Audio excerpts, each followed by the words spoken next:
Hi hello welcome to my channel. నేను సుదర్శిని. అందరూ ఎలా ఉన్నారు, ఏం చేస్తున్నారో కమెంట్ చేయండి. ఈరోజు వీడియోలో మా వరంగల్ ట్రిప్లో సెకండ్ డే మేము ఏ ప్లేసెస్ చూసామో ఆ డీటెయిల్స్ అన్ని మీకు షేర్ చేస్తాను.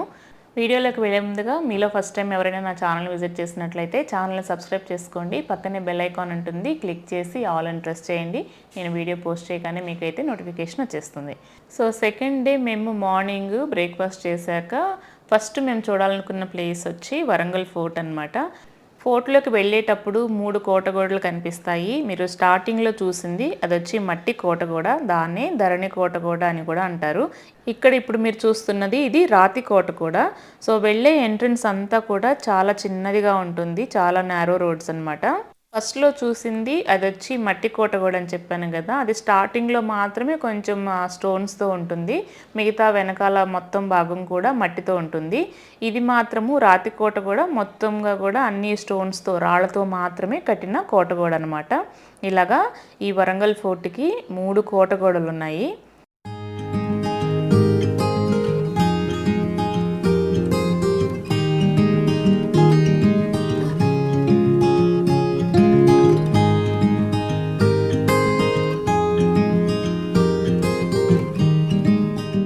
కోట దగ్గరికి వెళ్ళే ముందుగా కొంచెం దూరంలో రైట్ సైడ్లో కుష్మహల్ కనిపిస్తుంది.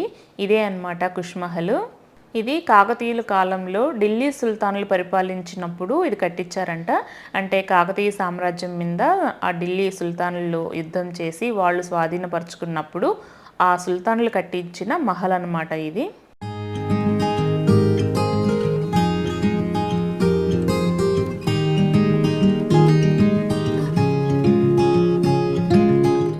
వరంగల్లో చూసే ప్రతి హిస్టారికల్ ప్లేస్లో కూడా అది ఎవరు కట్టించారు, ఏ కాలంలోది, అంటే వరంగల్ని రాజధానిగా చేసుకొని, అంటే అప్పట్లో ఓరుగల్ని రాజధానిగా చేసుకొని కాకతీయులు పరిపాలించారు కాబట్టి వాళ్ళ కాలంలో ఏ రాజు కట్టించారు, ఏ సంవత్సరం కట్టించారు, ఆ డీటెయిల్స్ అన్నీ కూడా బయట బోర్డు మీద ఉంటాయి. మనం కావాల్సి ఉంటే చెక్ చేసుకోవచ్చు. కొన్ని ప్లేసెస్ దగ్గర అయితే గైడ్ ఉంటారనమాట. ఇక్కడ వరంగల్ కోట దగ్గర అయితే గైడ్ ఉంటారు. వాళ్ళని కాంటాక్ట్ అయ్యామంటే ఆ హిస్టారికల్ డీటెయిల్స్ అన్నీ కూడా మనకి క్లియర్గా ఎక్స్ప్లెయిన్ చేస్తారు. ఇక్కడ కుష్మహల్ దగ్గర అయితే గైడ్ అంటూ ఎవరు లేరు.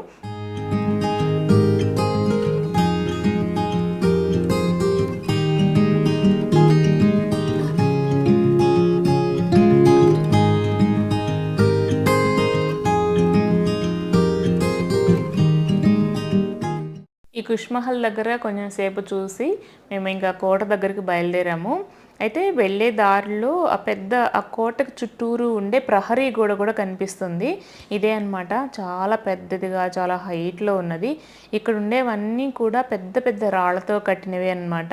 ఇక్కడ చూడటానికంటూ ఏం లేదు, జస్ట్ అదొక ప్రహరీ గోడలానే ఉంది. మేము కాకపోతే కోటకి డైరెక్ట్గా వెళ్ళడం ఎందుకు, ఒకసారి ఇది కూడా చూద్దాము అని మేము కిందకి దిగి వెహికల్ నుంచి కిందకి దిగి అది పనిగా వెళ్ళి అయితే ఏం చూడలేదు, వెళ్తూ అలా చూసాము. అయితే అక్కడ చాలామంది వచ్చి ఫొటోస్ అలాగా తీసుకుంటూ ఉన్నారు. మేము జస్ట్ అక్కడే వెహికల్ టర్న్ చేసుకొని జస్ట్ కారులో నుంచే చూసేసి కోట దగ్గరికి బయలుదేరుతున్నాము. ఇక్కడ కనిపించేది కోటలో ఉండే ఒక ద్వారం అనమాట, ప్రధాన ద్వారంగా ఉంటుంది ఈ కోటకి. ఇదే అన్నమాట కోట.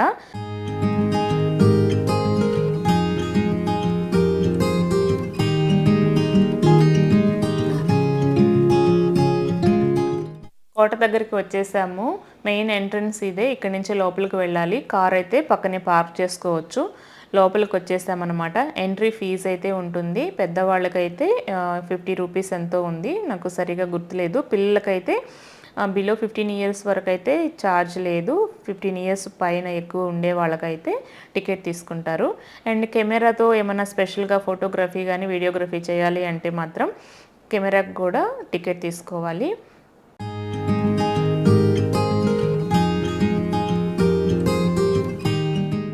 ఈ ఓరుగల్లు కోట గురించి చెప్పాలంటే చాలా పెద్ద చరిత్రే ఉంది. నాకు తెలిసిన కొంత డేటా మీతో షేర్ చేస్తాను. కాకతీయ రాజులు పరిపాలిస్తున్నప్పుడు 13వ శతాబ్దంలో కాకతీయ రాజైన గణపతి దేవుడు ఈ కోట నిర్మాణాన్ని ప్రారంభించాడంట. అయితే ఆయన కుమార్తె అయిన రాణి రుద్రమదేవి ఈ కోట నిర్మాణాన్ని కంప్లీట్ చేశారు. ఈ కోటకి 4 ప్రధాన ద్వారాలు ఉంటాయి. ఇక్కడ కనిపిస్తున్నవి కదా, ఇవే అన్నమాట. వీటిని కాకతీయ కళాతోరణం అంటారు. ఇక్కడ మనం చూస్తున్నవన్నీ కూడా కోటలో ఉన్న శిథిలాలు మాత్రమే. అంటే కాకతీయ సామ్రాజ్యాన్ని ఢిల్లీ సుల్తానులు యుద్ధం చేసి స్వాధీనపరుచుకున్నప్పుడు ఈ కాకతీయుల ఈ శిల్పకళ, ఈ వాళ్ళ కళా నైపుణ్యం నెక్స్ట్ జనరేషన్కి అసలు ఏమీ ఉండకూడదు, వాళ్ళ ఆనవాళ్ళు కూడా ఉండకూడదు అని చెప్పి బాగా ధ్వంసం చేశారంట. అలాగ డ్యామేజ్ అయినప్పుడు యాక్చువల్గా ఇవన్నీ కూడా మనకి శిథిలావస్థలో ఉన్నాయి, యాక్చువల్గా భూమిలో ఉన్నాయంట. ఇక్కడ చూస్తున్నవి ఈ శిల్పాలు, కొన్ని విగ్రహాలు ఇవన్నీ కూడా తవ్వకాల్లో బయటపడినవే. రియల్గా అయితే కోట ఇలాగుండదు. జస్ట్ వాళ్ళకి పాసిబుల్ అయినంత వరకు, తెలిసినంత వరకు కూడా అలాగా ఆ శిల్పాలని, ఆ కోటలో ఉన్న ఆ శిథిలాలన్నింటినీ కూడా తీసుకొని జస్ట్ అలాగా అరేంజ్ చేసి పెట్టారు. నేను కూడా ఎక్స్పెక్ట్ చేసింది ఏంటి అంటే జస్ట్ వరంగల్ కోట అంటే ఏదైనా కొంచెం మహల్ లాగా అలాగ ఉంటుంది అనుకున్నాను. బట్ ఇక్కడికి వచ్చాక అన్నీ చిన్న చిన్న పీసెస్గా అలాగా పెట్టున్నారనమాట. వరంగల్ కోట గురించి మనకి ఇంకా ఎక్కువ డీటెయిల్స్ కావాలి అంటే అక్కడికి వెళ్ళినప్పుడు అక్కడే ఎంట్రన్స్ దగ్గర గైడ్ కూడా ఉంటారు. మనం ఎక్కువ డీటెయిల్స్ తెలుసుకోవాలంటే గైడ్ని కాంటాక్ట్ అయ్యామంటే హిస్టారికల్ డీటెయిల్స్ అన్నీ కూడా ఆయన చాలా క్లియర్గా ఎక్స్ప్లెయిన్ చేస్తారనమాట.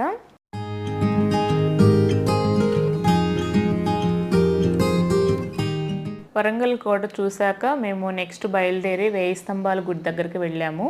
ఇదే అనమాట ఎంట్రన్స్. ఈ 1000 పిల్లర్స్ టెంపుల్ వరంగల్ నుంచి 5 కిలోమీటర్ల దూరంలో ఉంది. ఇక్కడ కార్ పార్కింగ్ అంటూ సపరేట్గా ఏముండదు. యాక్చువల్గా టెంపుల్ వచ్చి మెయిన్ రోడ్డుకి దగ్గరగానే ఉంటుంది. కాబట్టి ఆ టెంపుల్కి ముందు రోడ్డుకి మధ్యలో కొంచెం ప్లేస్ ఉంటుందన్నమాట. గుడికి ముందుగానే కొంచెం ప్లేస్ ఉంటుంది. కార్ అయితే మనం పార్క్ చేసుకోవాలంటే అక్కడే పార్క్ చేసుకోవాలి. 1000 స్తంభాల గుడి లోపలికి వచ్చేసాము. 1000 స్తంభాల గుడి అనగానే మీకు ఫస్ట్ ఏం గుర్తొస్తుందో నాకు కమెంట్ చేయండి. నాకైతే వర్షం సినిమానే గుర్తొస్తుంది.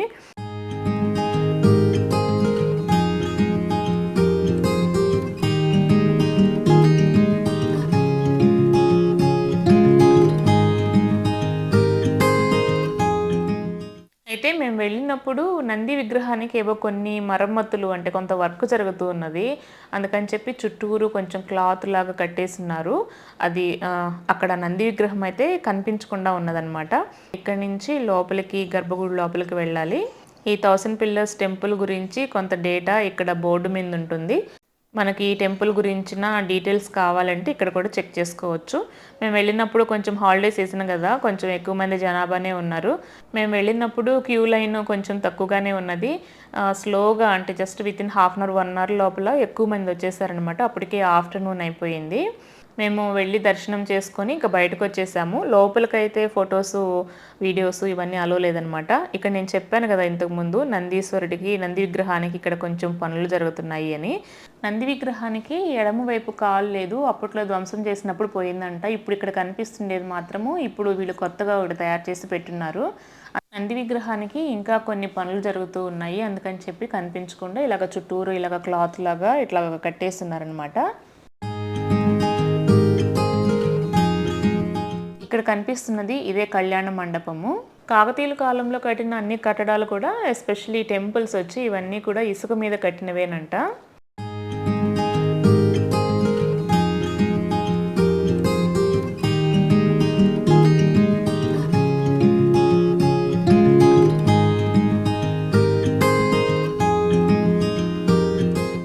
మేము దర్శనం చేసుకున్నాక టెంపుల్ బయట ఇలాగ కాసేపు కూర్చున్నాము. స్లోగా జనాభా ఎక్కువైపోయారు. మేము వచ్చినప్పుడు తక్కువ మందే ఉన్నారు. ఇప్పుడు చూడండి క్యూ ఎంత పెద్దదిగా ఉందో. సో చాలామందే వచ్చారు.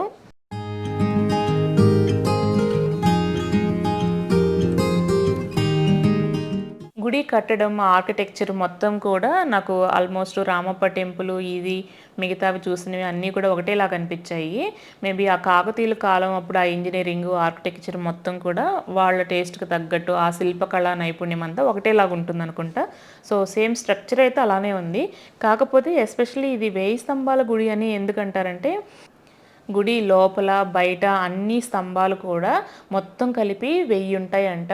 స్తంభం అంటే పెద్ద పెద్ద స్తంభాలనే కాదు, బయట ఇప్పుడు మీరు చూస్తున్నారు కదా, ఇవన్నీ దగ్గర దగ్గరగా ఉండే స్తంభాలు. చిన్న స్తంభము, ఒక స్తంభం పైన ఇంకొక స్తంభము, ఒక స్తంభం పక్కన ఇంకొక స్తంభము, ఇలాగా చిన్న చిన్న స్తంభాలు, పెద్ద స్తంభాలు అన్నీ కలిపి 1000 స్తంభాలు ఉన్నాయన్నమాట. అందుకని ఈ గుడిని 1000 స్తంభాల గుడి అంటారు. గుడి అయితే చాలా బాగుంది. గుడి చుట్టుపక్కల మొత్తం కూడా ఒకసారి చూడండి.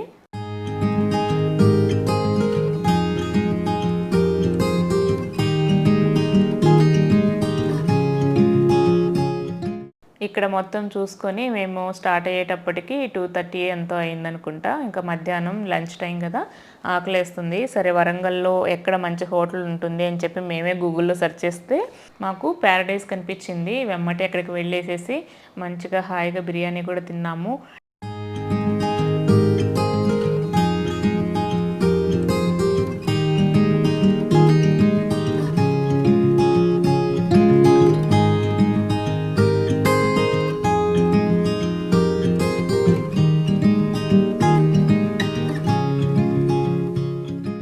మా లంచ్ని చల్లగా ఐస్ క్రీమ్తో పూర్తి చేసి ఇంకా రిటర్న్ అయిపోయాము. భద్రకాళి టెంపుల్ కూడా ఉంది ఇక్కడ. 1000 స్తంభాల గుడికి దగ్గరగానే భద్రకాళి టెంపుల్ ఉందన్నమాట. మీలో ఎవరైనా వరంగల్ ట్రిప్కి వెళ్తే మాత్రము ఒకటి వాటర్ ఫాల్ కూడా ఉంది, భద్రకాళి టెంపుల్ కూడా ఉంది. అవి రెండు కూడా వెళ్ళండి. మాకైతే టైం సెట్ అవ్వలేదు. యాక్చువల్గా ఇప్పుడు వెళ్ళొచ్చు, మేమే ఇంకా సరేలే ఇంటికి వెళ్దాము, ఇంకా పిల్లలు ఉన్నారు కదా మెయిన్, వాళ్ళ కోసమే మేము రిటర్న్ అయిపోయాము. ఈవినింగ్ అయితే త్వరగా ఇంటికి వెళ్ళిపోయాము. ఈ వీడియో ఇంతటితో ఎండ్ చేస్తున్నాను. 2 రోజులు మా వరంగల్ ట్రిప్ ఈ వీడియోతో కంప్లీట్ అయిపోయింది. సో మళ్ళీ మరొక బ్యూటిఫుల్ వీడియోతో మేము ముందుకు వచ్చేస్తాను. వీడియో నచ్చితే లైక్ చేసి సబ్స్క్రైబ్ చేసుకోండి. Thanks for watching.